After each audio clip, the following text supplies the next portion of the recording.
Okay, let's dive into this. Welcome to today's Explainer, where we're looking at a massive shift happening right now in Indian higher education. We're going to unpack some really fascinating and highly critical research by Dr. Rahul Kharat on the unintended consequences of giving colleges and universities too much freedom. Now, on paper, autonomy sounds universally positive, right? But as you'll see, unchecked freedom in a deeply unequal society can create some massive ripple effects. So here's our roadmap for today. We'll start with the autonomy shift itself, move into the economic reality of it all, and then look at the social and rural exclusion it might cause. After that, we'll examine the specific impact on girls' education before wrapping the whole thing up with a balanced path forward. Section 1. The Autonomy Shift, Redefining Higher Education. Now, you might be wondering, what exactly do we mean by autonomy here? Well, it's the power granted to institutions to independently make decisions. We're talking about the freedom to design curriculum, conduct examinations, recruit faculty, and, crucially, determine their own fee structures. And look, looking at this objectively, while this absolutely cuts through the slow bureaucratic red tape and lets colleges innovate faster, it also hands over total financial and structural control to the schools themselves. And that control comes with a heavy price tag. Now, what's really interesting about this is one specific number, 50%. This single number is kind of the catalyst for the entire debate.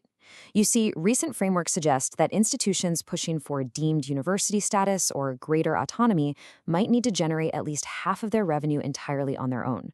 And honestly, that is a staggering departure from the traditional state-funded model. Section 2. The economic reality, the cost of independence. Because think about it. When the government steps back financially, someone still has to pay the bills, right? And those costs cascade directly down to the students. To hit that 50% self-funding mark, autonomous colleges are having to introduce all these rising, unavoidable costs. We aren't just talking about tuition anymore. It's development fees, laboratory charges, examination fees, even hostel and service charges. We're essentially watching education transform from a fundamental public good into a commercial product that you just buy off a shelf. To really grasp the so what of this, we need to ground the macro policy in a microeconomic reality. Dr. Kharat uses this incredibly stark example. Take a typical farming family. Their annual income is roughly 1.5 to 2 lakh rupees. In the past, they might have managed a state university course for maybe 20 to 30,000 rupees. But with these new autonomous fees, they can spike to anywhere from 1 to 3 lakh rupees a year, literally eating up or even exceeding the family's entire annual income. It completely excludes these agricultural families from the system. And you know, it's not just agricultural families taking the hit. This creates a really specific trap for the middle class too. These families usually don't qualify for government subsidies aimed at economically weaker sections, but they also simply cannot afford these hyper-expensive private fees. So they actually become some of the most vulnerable in this shift. Parents are forced to take out massive loans, sell off family assets, and basically drown in heavy debt just to maintain upward social mobility for their kids. Plus, this financial pressure literally changes what actually gets taught. When a school has to survive on profits, they naturally prioritize high market demand courses, stuff like engineering, AI, and management. But what happens to culturally vital disciplines like history, sociology, or regional languages? They face severe neglect because they aren't cash cows.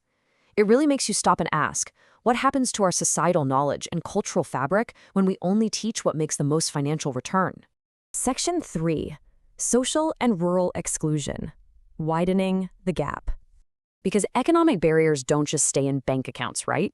They immediately translate into severe geographical and social walls. Historically, affordable public institutions were the great equalizers in Indian society. But as those affordable options vanish, marginalized groups like SC, ST, OBC, and rural students face compounding barriers. It's not just the high fees. It's the weak internet infrastructure out in the villages, the lack of transport to the expensive urban centers, the low baseline family incomes. Losing affordable local colleges threatens to concentrate higher education exclusively among the privileged, undoing decades of progress. Section 4. Impact on girls' education, a step backward. And this leads into some of Dr. Kharat's most alarming findings regarding gender-based risks. Let's walk through this patriarchal decision tree. Despite wonderful social progress across India, limited resources force families into making highly unequal choices. Step 1. Educational expenses skyrocket because of autonomy. Step 2, a low-income family, now forced to make a choice, prioritizes educating their sons, assuming the sons will be the future financial support. Step 3, female enrollment drops sharply, and tragically, early marriages rise. The economic squeeze directly and aggressively feeds gender inequality. Even if a family desperately wants to educate their daughters, the logistics become a nightmare. If that local, affordable college closes or converts into an elite hub, the alternative is usually far away. And that introduces insurmountable safety and travel hesitations.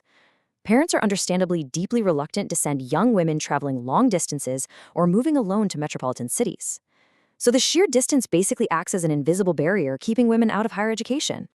So the crucial point is this: we absolutely cannot view girls' education as just a personal or individual issue. It's a fundamental cornerstone of national development. When female education declines, it creates a negative spiral impacting the entire country.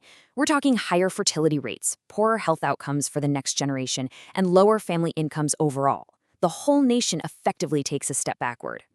Section 5. A balanced path forward: regulation and responsibility. Okay, we've seen the risks. But what is the balanced path forward?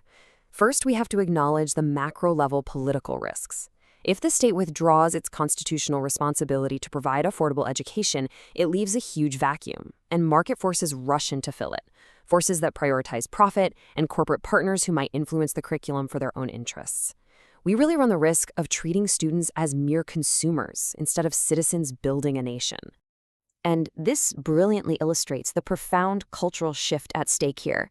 India has this deeply traditional, beautiful moral foundation for learning, Savidya Yavimuktaya, which means education is that which liberates.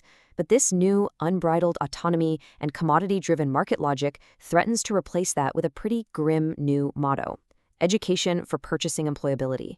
Knowledge shouldn't just be a product on a shelf.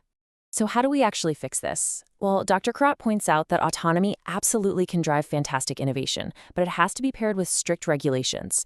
We need regulated fee structures so costs don't just spiral out of control. We need much stronger scholarship systems, targeted protections and incentives for girls' education, transparent governance, and above all, continued public funding support. Freedom in education needs a safety net.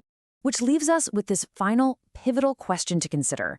As these policies roll out, will higher education in India remain an instrument of nation building, accessible to the brilliant minds in our villages and middle-class homes, or will unregulated autonomy allow it to become an exclusive privilege reserved only for the wealthy? It's a choice that will literally define the future of Indian society. Thank you so much for joining me on today's Explainer. Keep questioning, keep learning, and I'll catch you next time.